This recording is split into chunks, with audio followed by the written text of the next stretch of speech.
ಒಂದು ಮಹಾಕಾವ್ಯ ನಮ್ಮ ಮೇಲೆ ಎರಡು ರೀತಿ ಪರಿಣಾಮಗಳನ್ನು ಉಂಟು ಮಾಡ್ತದೆ. ಇದು ಬಹಳ ಮುಖ್ಯ. ಎರಡು ರೀತಿ ಪರಿಣಾಮ. ಒಂದು ಮನೋರಂಜನೆ, ಎರಡನೇದು ಜೀವೋತ್ಕರ್ಷ ಅಂತ ಕರೀತಾರೆ. ಮನೋರಂಜನೆ, ಸಾಯಂಕಾಲ ಕೂತು ರಾಮಾಯಣ ಓದೋಣ, ಖುಷಿ ಆಗ್ತದೆ, ಮನಸ್ಸಿಗೆ ಸಂತೋಷ ಆಗುತ್ತೆ ಅಲ್ವಾ. ಕೆಲವು ತಮಾಷೆ ಘಟನೆ ಬರ್ಬೋದು, ಓದಬೇಕು, ಖುಷಿ ಆಗ್ತದೆ.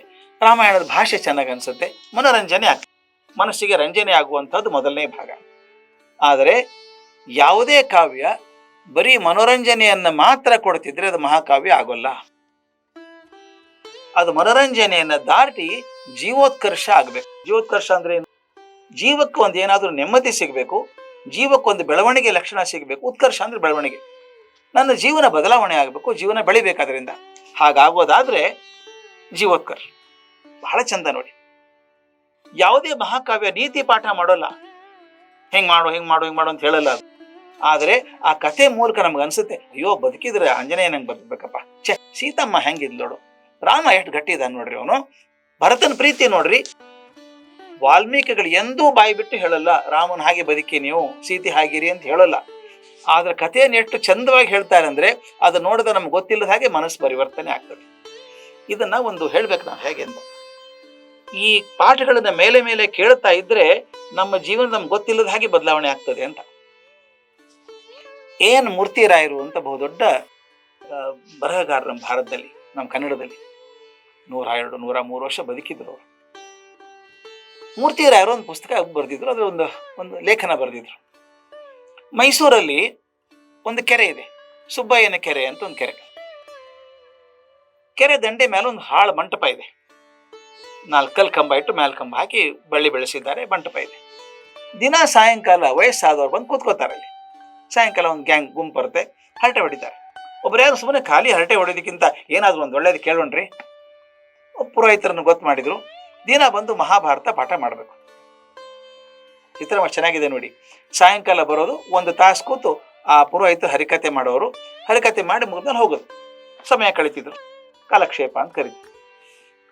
ಒಂದು ದಿವಸ ಒಂದು 25-30 ಜನ ಮುದುಕರು ಕೂತಿದ್ದಾರೆ, ಪುರೋಹಿತರು ಚಂದ ಹೇಳ್ತಿದ್ದಾರೆ. ಸಂದರ್ಭ ಏನು? ಕೃಷ್ಣ ಸಂಧಾನ ಮಾಡ್ಕೊಳಕ್ ಬಂದಿದ್ದಾನೆ, ಕೌರವನ ಆಸ್ಥಾನಕ್ಕೆ ಬಂದಿದ್ದಾನೆ. ಬಂದಾಗ ಕೌರವ ಸೊಕ್ಕಿನಿಂದ ಕೂಡ್ತಾನೆ. ಕೃಷ್ಣ ಬೇಡ್ಕೋತಾನೆ, ನೋಡಪ್ಪ ನಿನ್ ದಾಯಾದಿಗಳು ತಮ್ಮಂದ್ರು ಅರ್ಧ ರಾಜ ಕೊಟ್ಬಿಡು ಅಂತ. ಕೊಡಲ್ಲ ಅಂದ ಅವನು. ಅರ್ಧ ರಾಜ ಬೇಡಪ್ಪ, 5 ಹಳ್ಳಿ ಕೊಡು ಸಾಕು, 5 ಗ್ರಾಮ ಕೊಡು ಸಾಕು, ನಾನು ಒಪ್ಪಿಸ್ತೀನಿ ಅವ್ರನ್ನ ಅಂದ. 5 ಗ್ರಾಮ ಅಲ್ಲ, ಸೂಜಿ ಮೊನೆಗೆ ಹತ್ತುವಷ್ಟು ಮಣ್ಣನ್ನು ಕೊಡಲ್ಲ ಅಂತ ಉದ್ದಟತನದಿಂದ ಮಾತಾಡಿದ. ಅದನ್ನ ಪುರೋಹಿತರು ಎಷ್ಟು ಚಂದ ವರ್ಣನೆ ಮಾಡ್ತಿದ್ರು ಅಂದ್ರೆ, ಅಲ್ಲಿ ಕೂತಿದ್ರಲ್ಲ ಒಂದು 25 ಜನ, ಒಬ್ರು ಮುದುಕರು ಎದ್ದು ನಿಂತ್ಬಿಟ್ರು. ಮುದುಕರು ಎದ್ದು ನಿಂತರು, ಏ ದುರ್ಯೋಧನ ಹಾಳಾಗಿ ಹೋಗ್ತೀವಿ ನೀನು, ಅವನು ಬಂದವನು ಯಾರು? ಕೃಷ್ಣ ಪರಮಾತ್ಮ, ಅವನು ನೀನು ವಂಶ ನಾಶ ಮಾಡಿಬಿಡ್ತಾನೆ, ಸುಮ್ಮನೆ ಹೂವನ್ನು ಅರ್ಧ ರಾಜ ಕೊಟ್ಬಿಡು ಅಂತ ಕೂಗೋಕ್ ಶುರು ಮಾಡಿದ್ರಂತೆ. ಉಳಿದವರೆಲ್ಲ ಸ್ವಾಮಿ ಕೂತ್ಕೊಳ್ಳಿ, ಎಲ್ಲಿದ್ದೀರಿ ಅಂತ ಕೇಳಿದ್ರಂತೆ. ಅವ್ರು ನಾಚ್ಕೊಂಡು ಕೂತ್ಕೊಂಡ್ರಂತೆ. ಅದನ್ನ ಮೂರ್ತಿರಾಯ ಚಂದ ಬರೀತಾರೆ ಅಂದ್ರೆ, ಯಾಕೆ ಹಂಗೆ ಮಾಡಿದ್ರು ಮುದುಕರು ಎದ್ದು ನಿಂತು ಕೂಗಿದ್ರು? ಯಾಕಂದ್ರೆ ಆಗ ಮಾನಸಿಕವಾಗಿ ಅವರು ಅಲ್ಲಿ ಇರಲಿಲ್ಲ, ಸುಬ್ಬಯ್ಯನ ಕೆರೆ ಮೇಲೆ ಇರಲಿಲ್ಲ, ದೈಹಿಕವಾಗಿ ಅಲ್ಲೇ ಇದ್ರು. ಆದ್ರೆ ಮಾನಸಿಕವಾಗಿ ಆ ಧೃತರಾಷ್ಟ್ರನ ದರ್ಬಾರಲ್ಲಿದ್ರು. ಎಲ್ಲರೂ ಕೂತಿದ್ರಲ್ಲ ಮುಂದೆ, ಭೀಷ್ಮ, ದ್ರೋಣ, ಅಶ್ವತ್ಥಾಮ, ಕೃಪಾಚಾರ್ಯ, ಇವ್ರಿಗೂ ಒಂದು ಸೀಟ್ ಸಿಕ್ಕಿತ್ತು ಮುಂದೆ. ಅಷ್ಟೇ ಅಲ್ಲ, ಅವರೆಲ್ಲ ಬಾಯಿ ಹೊಲ್ಕೊಂಡು ಕೂತಿದ್ರು. ದುರ್ಯೋಧನ ಎದುರು ಮಾತಾಡೋಕ್ಕಾಗದೆ ಬಾಯಿ ಮುಚ್ಕೊಂಡು ಕೂತಿದ್ರಲ್ಲ, ಈ ಮುದುಕರಿಗೆ ಶಕ್ತಿ ಬಂದಿತ್ತು. ಏ ದುರ್ಯೋಧನ ಹಾಳಾಗಿ ಹೋಗ್ತೀವಿ ನೀನು ಅಂತ ಬೈತಾ ಇದ್ರು. ಅಂದ್ರೆ ಒಂದು ಮಹಾಕಾವ್ಯ ಮಾಡುವಂತ ಪರಿಣಾಮ. ಮೂರ್ತಿರಾಯರು ಬರೀತಾರೆ, ಇದೇ ಮುದುಕರು 15 ದಿವಸದ ಹಿಂದೆ ತನ್ನ ದಾಯಾದಿಗಳಿಗೆ ಮೋಸ ಮಾಡಿದ್ದಿರಬಹುದು, ಅಥವಾ ಇನ್ನು 15 ದಿವಸದ ಮೇಲೆ ದಾಯಾದಿಗಳಿಗೆ ಮೋಸ ಮಾಡಬಹುದು. ಆದ್ರೆ ಮಹಾಭಾರತ ಕೇಳುವ ಸಮಯ ಮನಸ್ಸು ಏನಾಗಿತ್ತಂದು, ದಾಯಾದಿಗಳಿಗೆ ಮೋಸ ಮಾಡಬಾರ್ದಪ್ಪ, ಅನ್ಯಾಯ ಮಾಡಬಾರ್ದು, ಪರಮಾತ್ಮ ನಿಂತ್ಕೋತಾನೆ ವಿರುದ್ಧ ಅಂತ ಅನ್ಸಿತ್ತಲ್ಲ. ಇದೇ ಘಟನೆಗಳು ಮೇಲೆ ಮೇಲೆ ಮೇಲೆ ಮೇಲೆ ಆಗ್ತಾ ಇದ್ರೆ ಗೊತ್ತಿಲ್ಲದ ಹಾಗೆ ನನ್ನ ಮನಸ್ಸು ಒಳ್ಳೇದಾಗುತ್ತೆ. ಅದಕ್ಕೆ ನಾವು ಹೇಳ್ತೀವಲ್ಲ, you become what you think, you become what you think. ನೀವು ಒಳ್ಳೇದನ್ನೇ ಚಿಂತನೆ ಮಾಡ್ತಾ ಮಾಡ್ತಾ ಮಾಡ್ತಾ ನಿಮ್ಗೆ ಗೊತ್ತಿಲ್ಲದಂಗೆ ಒಳ್ಳೆಯವರಾಗ್ತೀರಿ. ಬರೀ ಕೆಟ್ಟದನ್ನೇ ವಿಚಾರ ಮಾಡ್ತೀವಿ, ನಿಮ್ಗೆ ಗೊತ್ತಿಲ್ಲದಂಗೆ ಕೆಟ್ಟ ವಿಚಾರ, ನೀವೇ ಕೆಟ್ಟವರಾಗ್ಬಿಡ್ತೀರಿ. Ultimately you become what you think and what you do. ಅದಕ್ಕೆ ಹೇಳ್ತಾರೆ, ಈ ಮಹಾಕಾವ್ಯ ಮಾಡುವಂಥ ಪ್ರಭಾವ ಎಂಥದ್ದು ಅಂದರೆ, ದಿನ ರಾಮಾಯಣದ ಮಾತುಗಳನ್ನು ಕೇಳ್ತಾ ಇದ್ರೆ ನಮಗೆ ಗೊತ್ತಿಲ್ಲದ ಹಾಗೆ ನಮ್ಮ ಆತ್ಮ ಪರಿಷ್ಕಾರ ಆಗುತ್ತೆ, ಜೀವನ ಬದಲಾಗುತ್ತೆ. ಈ ಪಾತ್ರಧಾರಿಗಳಿದ್ದಾರಲ್ಲ, ರಾಮಾಯಣದ ಪಾತ್ರಧಾರಿಗಳು ನಮಗೆ ಗೊತ್ತಿಲ್ಲದ ಹಾಗೆ ನಮ್ಮ ಮಾರ್ಗದರ್ಶಿಗಳಾಗ್ತಾರೆ, ಮಾದರಿಗಳಾಗ್ತಾರೆ. ಈ ನಾನು ಆಗಲೇ ಹೇಳಿದ ಹಾಗೆ ಈ ರಾಮಾಯಣ ವಿಷಯದಲ್ಲಿ ಎರಡು ದೃಷ್ಟಿಗಳು ನಮಗಿದ್ದಾವೆ. ಎರಡು ದೃಷ್ಟಿ. ಒಂದು, ಮಹಾವಿಷ್ಣು ಶ್ರೀರಾಮನಾಗಿ ಮನುಷ್ಯ ರೂಪದಲ್ಲಿ ಅವತರಿಸಿದ, ಅದಕ್ಕಾಗಿ ರಾಮಾಯಣ ಒಂದು ವೇದ ಆಯಿತು, ಅದೊಂದು ವೇದ ಆಯಿತು ಅಂತ ಒಪ್ಪೋದು ಒಂದು ಭಾಗ. ಇನ್ನೊಂದು, ರಾಮ ಮನುಷ್ಯನಾಗೇ ಹುಟ್ಟಿ ಸ್ವಪ್ರಯತ್ನದಿಂದ, ನಿಗ್ರಹದಿಂದ, ಸಂಯಮದಿಂದ ಮಹಾವಿಷ್ಣು ಪದವಿಗೆ ಏರಿದ ಅನ್ನೋದು ಎರಡನೇ ದೃಷ್ಟಿ. ಅದಕ್ಕೆ ಸರಿಯಾಗಿ ವಾಲ್ಮೀಕಿಯಿಂದ ರಚಿತವಾದ ರಾಮಾಯಣ ವೇದಪ್ರಾಯ ಆಯಿತು ಅಂತ ಹೇಳ್ತಾರೆ. ಯಾಕಂದ್ರೆ ಮನುಷ್ಯ ವೇದ ದೇವರಾಗ್ಬಿಟ್ನಲ್ಲ ಅವನು, ಆದ್ದರಿಂದ ವೇದಪ್ರಾಯ ಆಯಿತು ಅಂತ.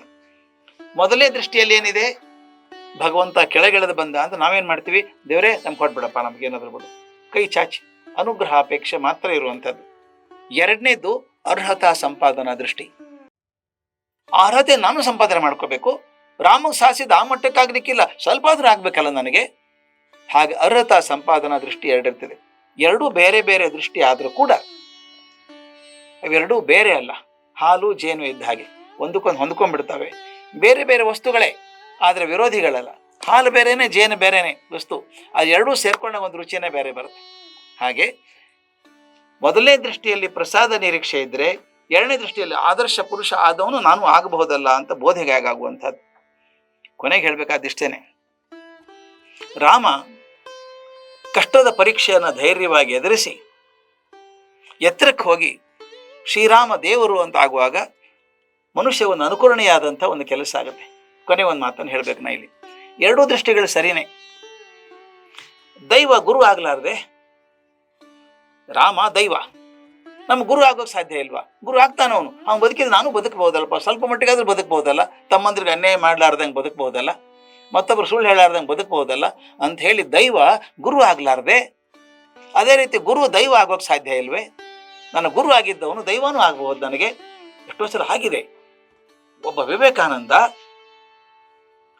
ಯಾವಾಗ ರಾಮಕೃಷ್ಣರು ನೋಡಿದ್ನೋ, ನರೇಂದ್ರ ಇದ್ದವನು ವಿವೇಕಾನಂದ ಆಗ್ಬಿಟ್ರು. ಒಂದು ಕ್ಷಣದಲ್ಲಿ ಪರಿವರ್ತನೆ ಆಯ್ತು. ಗುರು ದೈವ ಆಗ್ಬಿಟ್ಟ. ಹಾಗೆ ದೈವ ಗುರು ಆಗುತ್ತೆ.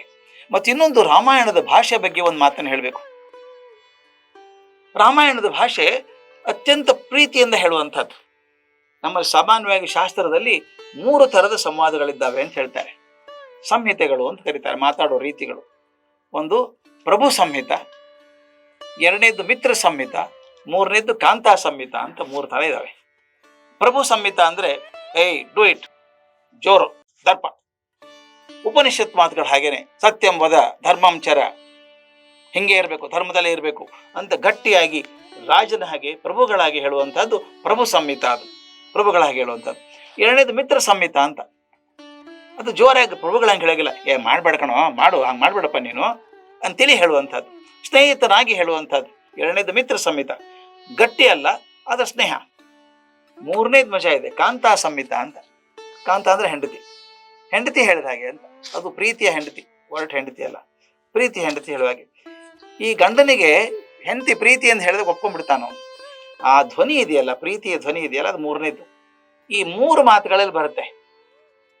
ರಾಮಾಯಣದ ಉದ್ದಕ್ಕೂ ನಿಮಗೆ ಪ್ರಭು ಸಂಹಿತ ಬಹಳ ಕಮ್ಮಿ ಕೇಳಿಸುತ್ತೆ, ಮಿತ್ರ ಸಂಹಿತ ಕೇಳಿಸುತ್ತೆ, ಕಾಂತಾ ಸಂಹಿತ ತುಂಬ ಜಾಸ್ತಿ ಇದೆ.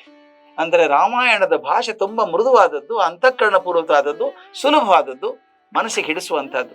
ಅದಕ್ಕೆ ಹೇಳ್ತೀನಲ್ಲ, ರಾಮಾಯಣದ ಪೂರ್ತಿ ಕೇಳುವಾಗ ಸಂತೋಷ ಬರೋದು. ಯಾಕೆಂದರೆ ಪ್ರಭು ಸಂಹಿತೆ ಕಮ್ಮಿ, ಮಿತ್ರ ಸಂಹಿತ ಮತ್ತು ಕಾಂತಾ ಸಂಹಿತ ರೀತಿಗಳು ಜಾಸ್ತಿ ಇದ್ದಾವೆ.